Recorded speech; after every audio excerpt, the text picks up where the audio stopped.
Hello and welcome again to Kabbalah Revealed. I'm Tony Kozenek. In our first show, we did an overview of what Kabbalah is about, what it is and what it isn't. And if you recall, what Kabbalah is for a person who asks the question, what is the meaning of my life? So let's see where we go from here. Let's start with a definition of Kabbalah and see what that definition is and where it can lead us. Kabbalah is a wisdom, a science, that enables man, a person, to feel and know an upper reality. This is how it addresses the purpose of life, but of course it brings up questions. What is a person? What is a man? What is an upper reality? And what is it that enables a person to feel, know, and enter an upper reality?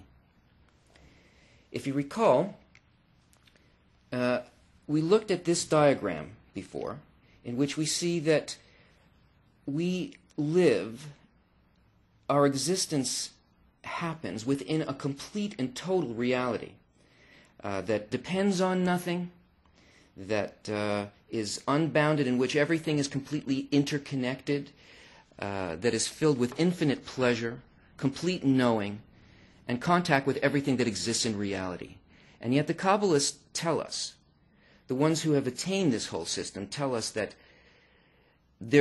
for a certain purpose, we descended from this way of existence, this way of being, through a system called worlds. Worlds are olamim, from the Hebrew word olam, which comes from the root ha'elem, which means to hide, hiddenness. And we descended from this complete connection with reality until we reached a place, a crossover point called a barrier, and our existence happens in a very, very limited way here in a place called our world. Our world is a place that has no sensation whatsoever of any of these worlds, and these are spiritual worlds, all of these. This is what's considered to be the physical world or corporality. So, if you want to know the purpose of life, the meaning of your life, it would be a good thing if you knew what the plan was. And it seems like that's an impossible thing. It's almost a source of jokes that anyone could possibly answer that question about the meaning and purpose of life. But that's where the Kabbalists start. Those who have attained this entire reality tell us that there is a plan, a blueprint for all of reality and for all of creation. They tell us that the purpose of life is to create a creature and to fill that creature with unbounded delight. To create a creature and to fill the creature with unbounded delight. That is the complete and total meaning, purpose, direction of everything that ever can occur, will occur, only happens for that purpose. In that thought, in that intention, in that thought behind all of creation, all of the rules for everything that would occur were set down. All the principal laws that govern the spiritual and physical worlds, all are rooted in that one thought. And nothing that happens in this world happens for any other reason than in order to create a creature and bring that creature to unbounded delight. So, what is it that keeps a person out of the spiritual world? What is a person? Well, we have to understand how our perception of this reality, the way in which we perceive reality, causes a hiddenness for us. This is a person, a closed box with 5 openings.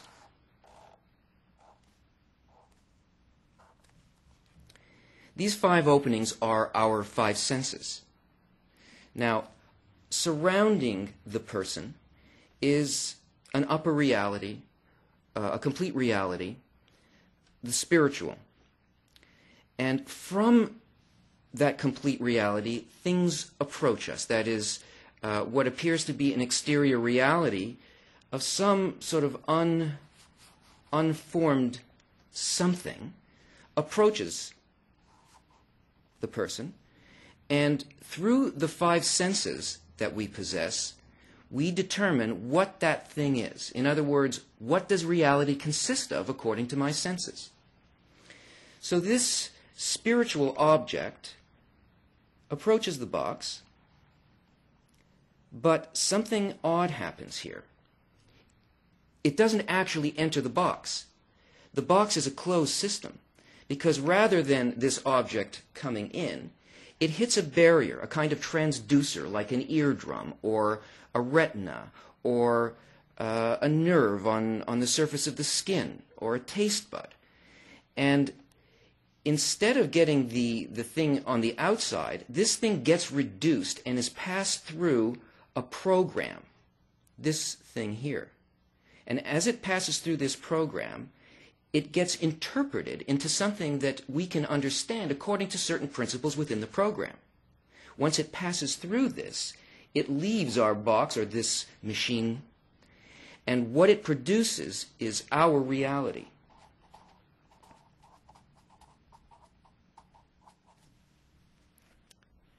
So it doesn't matter how sensitive this sensor is. Let's say it's your eye. It can be the Hubble telescope, or it could be you could be completely nearsighted and unable to see the thing directly in front of you.